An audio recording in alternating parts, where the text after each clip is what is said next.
strap into your seatbelts because this is maybe what you all came here to see. This is the show that you all came to see.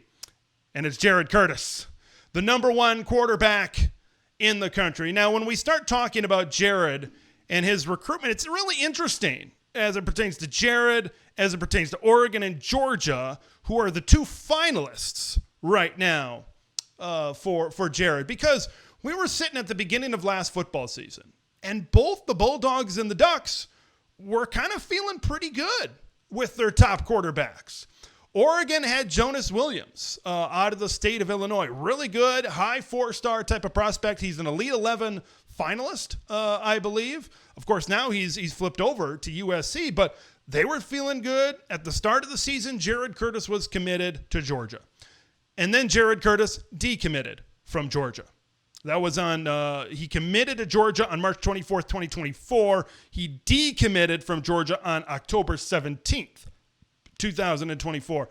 And then that kind of opened things. It opened the door for Oregon. And then after the season, after New Year's Day was over, you really started to see this thing kind of play out, where you could start to tell that Oregon, even with a Jonas Williams commitment, was putting more resources.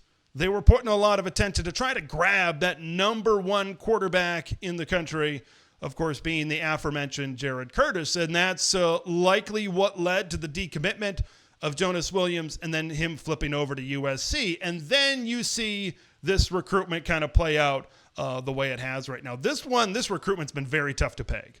I think you got to give credit to the Curtis camp, to the Curtis family, because not a lot has gotten out. And we don't really know a lot about this recruitment. Like in the prior recruitment that I just talked about, Caden Dixon-Wyatt, here coming on down the stretch, you got the way that this specific recruitment is trending. You don't have that feeling with Jared. It is literally a coin flip. Quite literally a flip of the coin, because he hasn't visited either of these two schools very recently. He has just two unofficial visits since February. He visited Oregon on March 8th, shortly thereafter, March 13th, over to Georgia. He was, I think, scheduled to, or shouldn't say scheduled, but maybe they thought that he would visit during the two spring games for Oregon and Georgia. He's like, nah, I'm going to go to prom instead. Good for him. Right? Good for him. These high school experiences, sometimes when you're a big time recruit, they sacrifice these experiences. So, hey, it's always good to kind of go out and do those things. And these last two in-home visits that were from Will Stein, offensive coordinator at Oregon, of course, Mike Bobo, offensiit coordinator at Georgia, they were canceled. They were scheduled to be there on Sunday. So it's a really, really tough read, I think, as it currently stands right now. What's the biggest factor? Distance. If Jared Curtis was playing football at Odessa Permian or somewhere out in West Texas or somewhere kind of in the middle, 1,000 miles to Athens, Georgia, 1,000 miles to Eugene, Oregon, I'm not going to say for certain, but I'd feel really, really good that Oregon would have this commitment by now.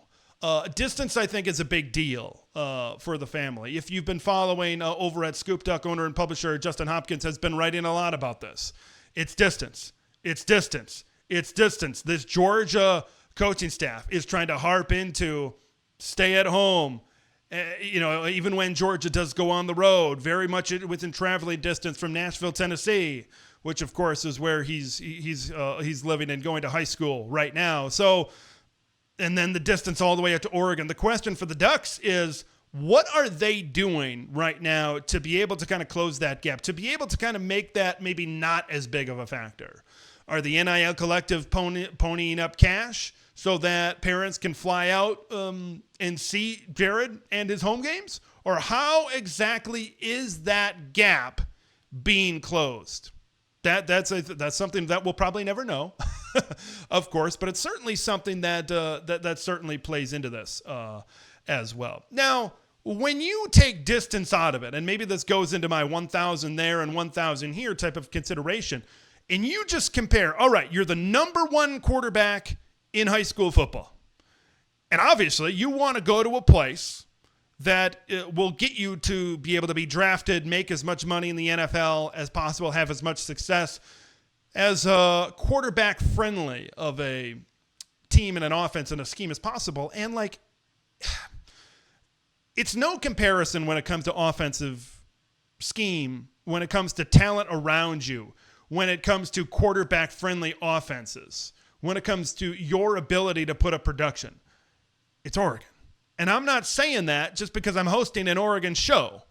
I'm saying that because that's what the record certainly shows right now. How about back-to-back Heisman finalists for the Oregon Ducks? You look at kind of some of these last guys, Carson Beck was in there, and he was pretty good. Even Stetson Bennett, a guy that won back-to-back national championships. Like, he wasn't maybe the top factor in reason to carry Georgia to championships. They had an elite defense. They had certainly a great run game, right? That was kind of in the mold of like Michigan was kind of built the same way, certainly as well. But if you look at the offenses for Oregon, like look at what Bo Nix was able to do. Look at what Dylan Gabriel certainly was able to do as well. Like the proof is in the pudding, I think, when it comes to Oregon, when you're comparing them over to the Georgia Bulldogs. And like I was feeling really good about Oregon with this recruitment. I was feeling superb with this recruitment in like after those visits in like early April and mid-April, because you were starting to hear,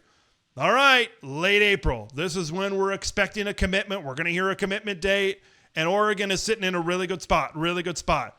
And you hear it, and the days go by, and the days go by, and the days go by, and then you don't hear anything. And then all of a sudden in late April, you hear, here comes Georgia. Here comes Kirby Smart. It sounds like they made a late push. Whether that was a late NIL push, I tend to believe that's what it was, or whatever kind of push it was, Georgia made that push. And I think that made things even. That made things a little bit more even. It brought it maybe a little bit closer to 50-50. Now, here's the thing. Oregon's got 50. Georgia's got 50. We talk about the coin flip. Oregon still has as good a chance as Georgia certainly sits right now. We'll get to the prediction here in just a minute. But what makes Jared Curtis great? I want to talk about that right now. He's very fun to watch, certainly on tape right now. He has clear arm strength and talent, both on platform and off platform. Like you look at this, his ability to kind of escape from the rush and then fire on the run down the field as well. Just very comfortable in his game, in the pocket as well. Like when you look at a high school quarterback, I think the main thing that you want to see is the arm strength, because sometimes at the college level, they need to be able to build that arm strength up. But you've seen it here on a couple of deep throws that he certainly has that ability to get the ball down the field. Not only that, but certainly put it in the right spot as well. And, like his mobility is certainly exciting. He's a little bit of a gunslinger. He's a little bit of a magician, certainly at times, but he can create that second opportunity. He can create that third opportunity. And he can certainly throw it on a dime down the field as well. Like you kind of look at the mobility of someone like a Bo Nix, of course, Dylan Gabriel, and how Will Stein kind of implemented that within the Oregon offense. You can certainly see how that could certainly come out of here with Jared Curtis in there at quarterback right now. And I just, you see this tape and you watch it and you keep on rolling back the clips and you say, yeah, you're probably with all those skill sets and with the weapons at Oregon, you got to think the ceiling is going to be higher for Jared at Oregon as compared to Georgia. But once again, distance is a huge, huge factor in all of this right now. Okay, folks, it is prediction time. And I said at the beginning of this that there were going to be some ups and there were going to be some downs. I felt really good about where Oregon was sitting mid-April. When Georgia got back into the race, some maybe doubts started to creep into my mind. I think the way Georgia was able to just hang around is very key. And I think one thing that he said when the original decommitment also kind of plays into my mind as well. He said, quote, "This morning I spoke with Coach Smart," this is when he decommitted, "and let them know I still love Georgia, but I would like to take some more time to explore all my options so I can make the best, most informed decision for my future." Curtis said, "I let them know it just doesn't seem fair to stay committed while checking out other programs. I want to know where I stand. and I've been making and learned that making big decisions takes some time. So it wasn't that he was like, some people when they decommit, they kind of really break it off from a particular school. I just think that he wanted to make the right decision. And it's not very often that you see a player decommit and then commit to the same school that he decommitted to. But I think that's the way I'm going right now. My prediction is that I think Jared Curtis ends up at Georgia. I really think the prolonged status of this has probably caused the NIL figure to continue to go up. Oregon, I think, sits there and say, we probably got 2 years of Dante Moore.